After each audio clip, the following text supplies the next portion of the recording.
भगवान विष्णु को कैसे प्रसन्न करें दोस्तों?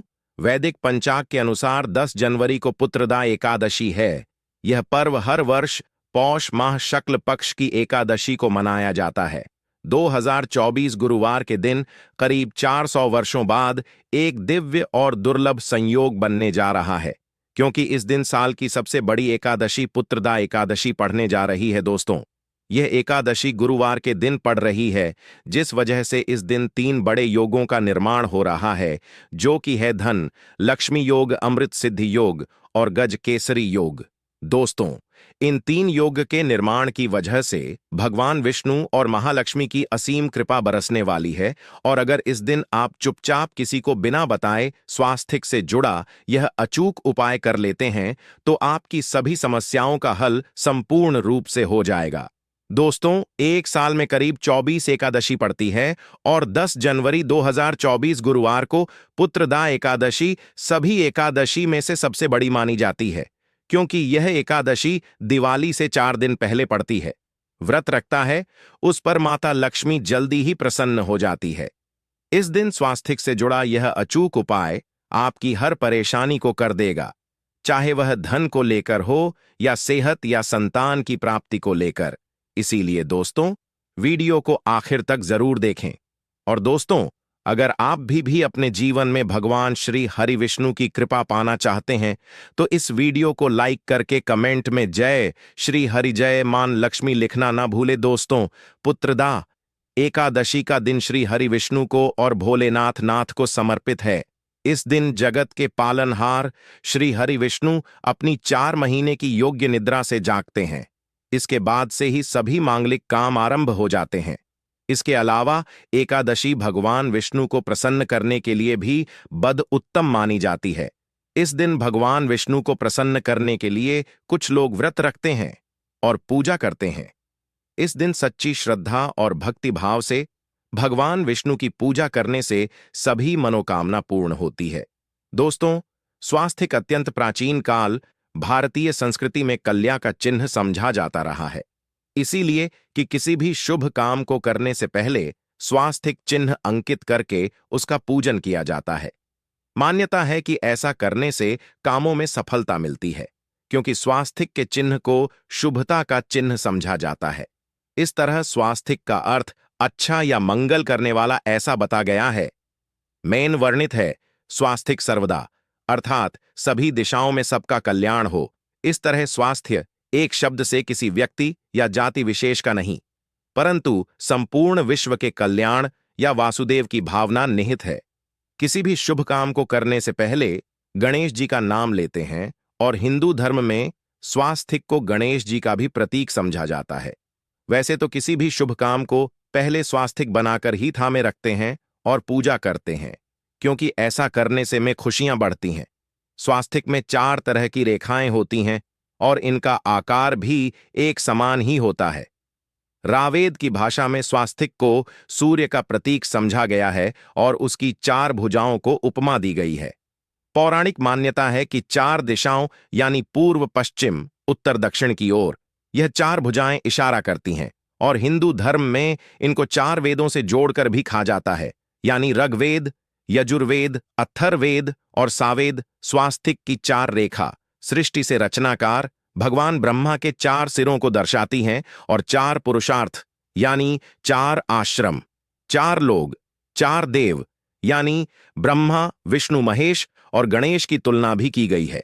इसके मध्य में जो बिंदु है भगवान विष्णु की नाभि मानी जाती है, जिसमें से भगवान ब्रह्मा प्रकट होते हैं, और स्वास्थ्य की 4 रेखाएं एक घड़ी में चलती हैं, जो संसार की सही दिशा में चलने का चिन्ह है। यह है स्वास्थ्य महत्ता।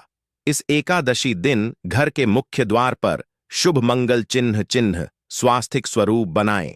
आप चावल और कुमकुम की सहायता से बना सकते हैं, चावल और हल्दी के घोल से बना सकते हैं, या फिर कुमकुम या सिंदूर और घी, सिंदूर और तेल मिलाकर रखे भी बना सकते हैं। ऐसा करने से वास्तु दोष दूर हो जाता है।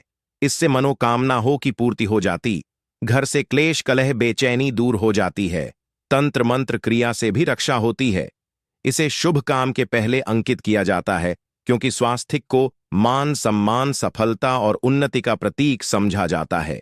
है उपाय अलग होते हैं। अगर जीवन बहुत परेशानियां हो तो एकादशी के दिन तांबे या चांदी का स्वास्तिक प्राण प्रतिष्ठा करवाकर घर की चौखट पर लगवा दो।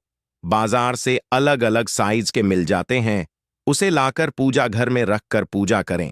इससे घर में लक्ष्मी का वास हो जाता है।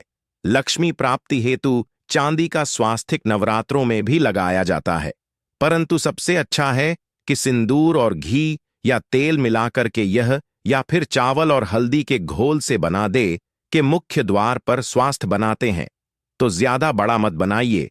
9 अंगुल से बड़ा बिल्कुल नहीं होना चाहिए। 3-4 अंगुल का बनाइए, यह उत्तम होगा। अगर आपके घर के सामने पेड़ या खंभा है तो वास्तु दोष उत्पन्न होता। ऐसे में वास्तु दोष के प्रभाव को स्वास्तिक रोकता है। स्वास्तिक का चिन्ह देवता को प्रसन्न करने के लिए खासकर बनाया जाता है। एकादशी तिथि पर आप थाली में या चौकी पर स्वास्तिक बनाकर उस पर मूर्ति करते हैं तो देव प्रसन्न हो जाते हैं। आप चाहे तो घर के मंदिर में इष्ट देवता के पास स्वास्तिक का चिन्ह रख सकते हैं। तो दोस्तों, स्वास्तिक के कौन कौन से उपाय घर में लाते हैं, धन प्राप्ति कराते हैं, जानते हैं इस वीडियो में। परंतु दोस्तों, उससे पहले आपसे रिक्वेस्ट करते कि वीडियो को लाइक जरूर करिएगा, दोस्तों को शेयर कर दीजिएगा, और अगर अभी तक आपने चैनल को सब्सक्राइब नहीं किया है तो चैनल को सब्सक्राइब करके बेल दबाइए। दोस्तों, इस एकादशी पर मुख्य द्वार की दहलीज के दोनों तरफ स्वास्तिक का चिन्ह बनाकर उसकी पूजा करें। स्वास्तिक पर चावल की ढेरी बनाएं और एक एक सुपारी रख दें। तो ऐसा करने से अपार धन की प्राप्ति होती है, कामों में सफलता मिलती है। इस एकादशी के दिन नहाने के पानी में तुलसी का पत्ता या बेलपत्र डालकर नहाई। यह स्नान के जल में जब आप बेलपत्र डाल देते हैं तो सभी तीर्थ स्थानों में स्नान करने सम्मान पुण्य फल आपको हासिल हो जाते हैं। आप चाहे तुम्हें कुशा घास भी डालकर नहा सकते हैं। एकादशी पर भगवान श्री हरि विष्णु जी के साथ ही मां हौल लक्ष्मी और भगवान शिवा की पूजा करें। इस दिन इनके संयुक्त पूजन से आपके जीवन की सारी परेशानियां समाप्त हो जाती हैं। इस दिन आप अपने घर के पूजा स्थान पर एक में कुमकुम से स्वास्तिक बना लें। स्वास्तिक के ऊपर थोड़े से अक्षत और एक सुपारी रख दें। इसे 21 दिन तक वही रहने दें। बाद में सुपारी को उठाकर की मूर्ति के पास रख दे। 2 दिन तक यह बने रहने से आपके जीवन में कभी धन की कभी कमी नहीं होती। इस एकादशी पर आप यह उपाय कर लेंगे तो लंबे समय तक यह आपको लाभ देता रहेगा। पितरों की कृपा पाने के लिए भी स्वास्तिक काम आता है। इसके लिए स्वास्तिक का चिन्ह घर के मुख्य द्वार के गोबर से बनाना चाहिए। इससे घर की सुख शांति बनी रहती है, पितरों की कृपा बरसती है। दोस्तों, कहां जा है कि एकादशी के दिन पीपल की जड़ में अगर 1 लोटे जल में 1 चुटकी काले तिल और थोड़ी सी शक्कर डालकर जल अर्पित करें तो इससे पितृदेव की विशेष कृपा मिलती है और धन लक्ष्मी भी प्रसन्न हो जाती है। धन दौलत सुख सम यश मान सम्मान में वृद्धि होती चली जाती है। अगर आपकी कोई विशेष मनोकामना है, उस मनोकामना की पूर्ति के लिए आप एक विशेष उपाय कर सकते हैं। दोस्तों, कई बार लंबे समय तक हम किसी मनोकामना को लेकर चलते हैं, अनेक प्रयासों बाद भी पूर्ण नहीं हो पाती। ऐसे में एकादशी के दिन आप आसपास के किसी भी मंदिर में जाकर मंदिर की दीवार पर सिंदूर से उल्टा स्वास्तिक बना दें। मनोकामना पूर्ति की प्रार्थना भगवान से करें, जरूर पूर्ण हो जाएगी। और जब आपकी मन्नत पूरी हो जाए तब जाकर वहीं पर सीधा स्वास्तिक बना दें और भगवान को धन्यवाद दें। इस एकादशी पर भगवान श्री हरि की पूजा करेंगे तो उन्हें 2 हल्दी की गांठें जरूर अर्पित की और बाद में हल्दी की गांठ को कपड़े में लपेटकर तिजोरी में रख दें। आपने पहले भी हल्दी की गांठें रखी हो है तो उसको ही पूजक वापस रख दे। दोस्तों, एकादशी पर विष्णु जी की पूजा में उन्हें केसर कमल का पुष्प के लिए गेंदे का फूल अर्पित करें। जिस थाल को आप गन्ने से बजाएंगे उस थाल में भी सिंदूर से एक स्वास्तिक का चिन्ह जरूर बना लें। उस स्वास्तिक के दोनों तरफ 2 खड़ी रेखाएं भी बनाएं। फिर उस थाली को हुए प्रभु को जगाए मंगलाचार की यह स्वास्तिक का चिन्ह आपके जीवन की सारी परेशानी को दूर करेगा। जीवन में खुशी। इस एकादशी के दिन विशेष मंत्र का जाप जरूर करें। आप मंत्र का जाप कर सकते हैं या फिर विष्णु जी के महामंत्र ओम नमो भगवते वासुदेव देवाय का, इसमें से किसी भी एक मंत्र का जाप कर सकते हैं। जो भी मंत्र आसान लगे उसका जाप कर ले।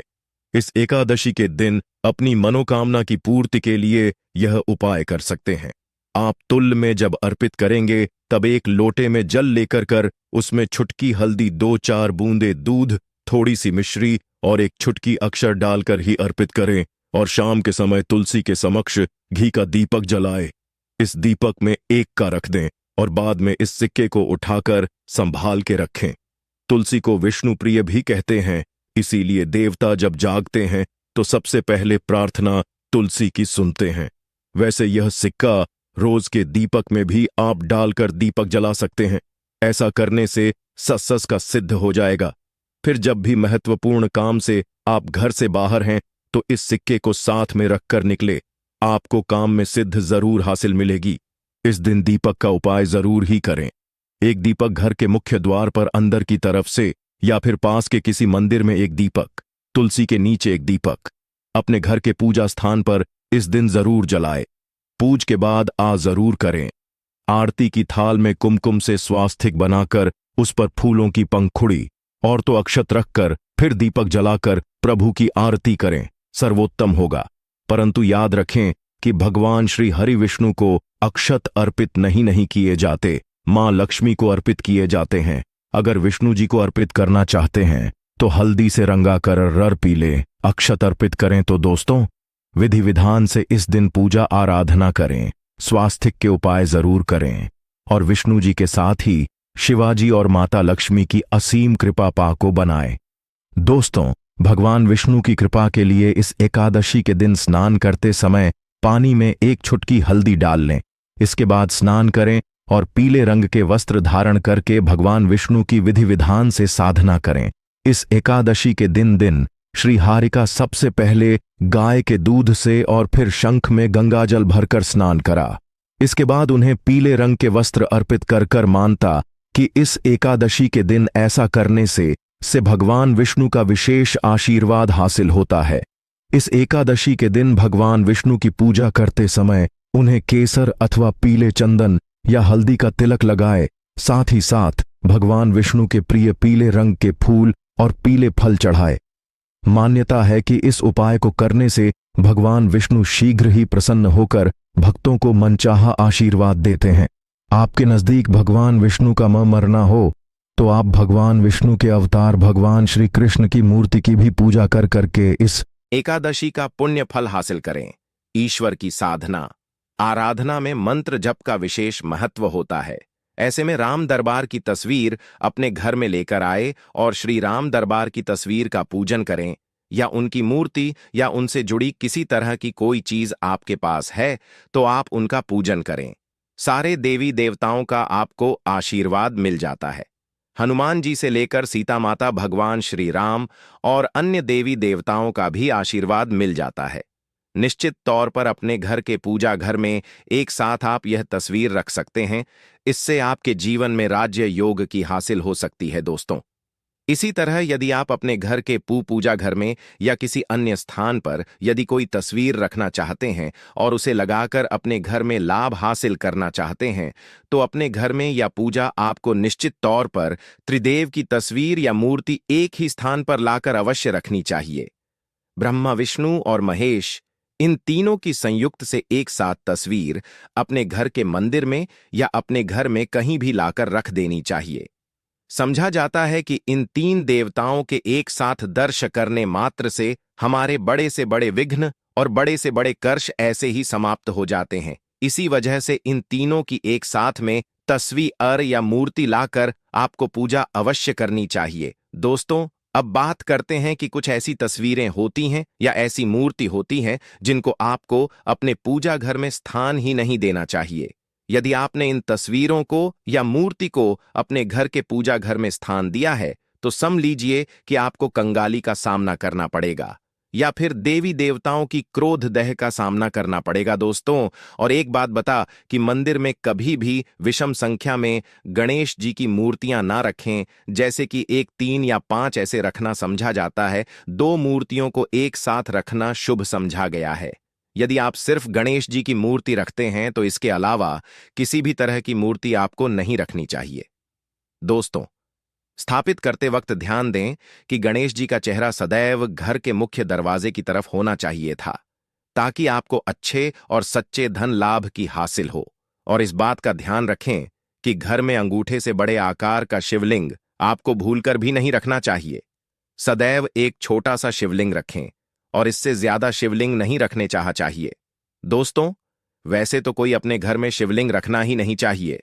उसके बाद भी यदि रखते हैं तो अंगूठे से बड़े आकार का शिवलिंग आपको नहीं रखना चाहिए। आप छोटा शिवलिंग रख दें और ध्यान रखें कि एक से ज्यादा शिवलिंग आपको भूलकर भी नहीं रखने हैं। घर में यदि आप शिवलिंग रखते हैं तो शिवलिंग के ऊपर आपको तुलसी भूलकर भी अर्पित नहीं करनी चाहिए। यदि आपने शिवलिंग रख लिया है और उस पर तुलसी अर्पण कर दी तो देवी देवताओं के का आपको सामना करना पड़े। दोस्तों, मंदिर में यदि आप जी की तस्वीर रखना चाहते हैं, आप हनुमान जी के अनन्य भक्त हैं, तो बैठे हुए हनुमान जी की मूर्ति ही रखें। उन्हें शी का 10 रुद्र अवतार समझा जाता है, इसलिए उनकी भी शिवलिंग की तरह ही मूर्ति रखें। साथ ही जो पति पत्नी होते हैं, नए वैवाहिक जीवन की शुरुआत करते हैं, तो हनुमान जी की मूर्ति या तस्वीर को अपने कमरे में, अपने बेडरूम में आपको भूलकर भी नहीं रखनी चाहिए। अन्यथा इससे जीवन कई तरह के दोषों का सामना करना पड़ता है।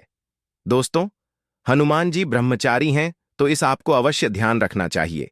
दोस्तों, राधा कृष्णा की मूर्तियों को यदि आप जैसे अपने क्षण कक्ष में सोते हैं और उन्हें आपके बेर के सामने की तरफ रखा है, कक, जैसे कि आप सुबह उठे और आपको उठते ही पहले उनके के दर्शन हो जाएं, तो समझ लीजिए कि आपका जीवन मालामाल होने वाला है।